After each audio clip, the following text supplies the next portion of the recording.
سلسلة التعريف بعلماء المغرب. الحلقة الأولى. فضيلة الدكتور سعيد بن محمد الكملي.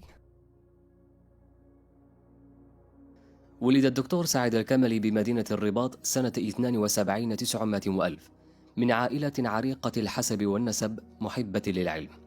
الأمر الذي يسر له سبيل السير إلى الله والتفقه في دينه، حيث تمكن من حفظ القرآن الكريم منذ أيام صباه، ولم يمنعه اهتمامه بالقرآن الكريم من التفوق في التعليم النظامي، فقد تخرج من إعدادية دار السلام وثانوية مولاي يوسف بالعاصمة المغربية الرباط بتميز، لينتقل بعدها صوب مدينة طنجة للدراسة في المعهد العالي الدولي للسياحة، حيث حصل على شهادة الماستر في تخصص تسيير وإدارة المقاولات السياحية، ليقرر بعدها الرجوع إلى مسقط رأسه الرباط للالتحاق بجامعة محمد الخامس، حيث حصل فيها على شهادة الماجستير، رسالته فيها حملت عنوان الأحكام الشرعية في الأسفار الجوية. كما نال أيضا شهادة الدكتوراه برسالة حملت عنوان الاجتهاد المعاصر والمشكلات الإنسانية.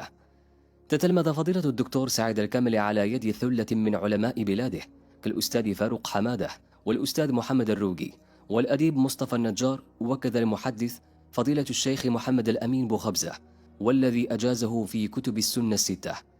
وبعد أن نهل من منهل علمهم نغبة مطهرة، توجه إلى نبراس العلم والإيمان بلاد شنقيط،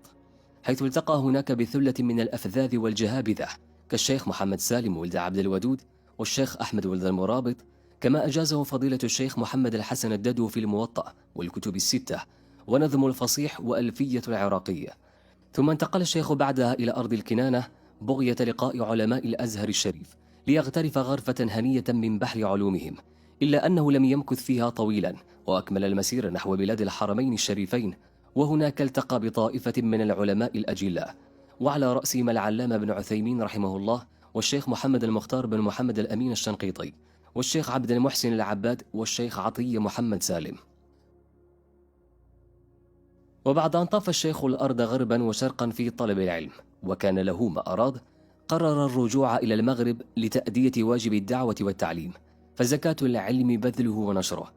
إذ أن بذل العلم يزكي نفس العالم ويطهرها من الأنانية والبخل، ويؤكد لديه الشعور بالمسؤولية، فالعلم ليس تشريفا فقط، بل هو كذلك مسؤولية وتكليف. فعمل مدرسا في جامعة محمد الخامس بالرباط بكلية الآداب والعلوم الإنسانية شعبة الدراسات الإسلامية، كما يشرف على كرسي الإمام مالك بمسجد الأربعين بمدينة طنجة، يشرح فيها موطأ الإمام مالك يوم الثلاثاء من كل أسبوع بين العشاءين. كما قدم الشيخ العديد من الدروس والمحاضرات في عدة دول أوروبية كفرنسا وإيطاليا وإسبانيا وألمانيا، وكذا الخليجية كالبحرين والكويت والسعودية وغيرها.